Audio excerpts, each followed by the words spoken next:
भारत आलमी बरादरी को गुमराह कर रहा है। जाहिद हफीज़ मकबूजा कश्मीर भारतीय मुहाशरा में है। तर्जमान दफ्तर खारजा जाहिद हफीज़ ने कहा कि गैर मुल्की सफारतकारों को नामनाहा दौरा करवाया गया। इस तरह के दौरे महज एक फ़रेब हैं जो आलमी बरादरी को गुमराह और असल सूरत हाल से बेखबर रखने की मज़मूम कोशिश और भारतीय नापाक अज़ाइम की अक्कासी कर रहे हैं।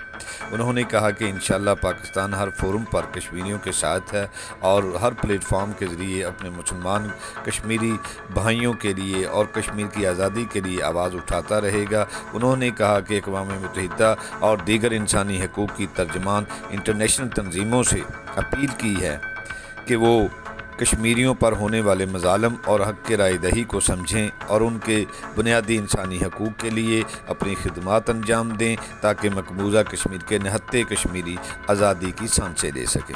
तर्जमान दफ्तर खारजा जाहिद हफीज़ ने यह बात इस्लामाबाद में मीडिया से गुफ्तगू करते हुए कही कि भारत ने गलत एदाद-ओ-शुमार और बेबुनियाद सर्वे और दौरे महज इसलिए करवाए हैं कि पूरी दुनिया की तवज्जो जो इस वक्त कश्मीरी इशू पर मबजूल हो चुकी है उससे उनकी तवज्जो हटाई जाए और आलमी बरादरी को सरीहन बेबस कश्मीरियों के ख़िलाफ़ साजिश तैयार की जाए।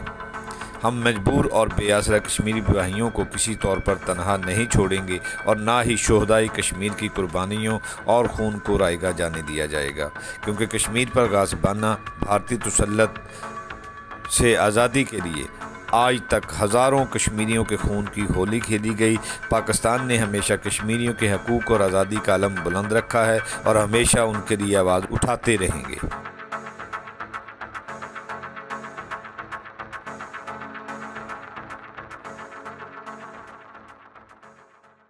न्यूज़ रिकॉर्डर की वीडियोस देखने के लिए हमारे चैनल को सब्सक्राइब कीजिए और बेल आइकॉन को क्लिक कीजिए ताकि आप हमारी नई आने वाली तमाम वीडियोस देख सकें।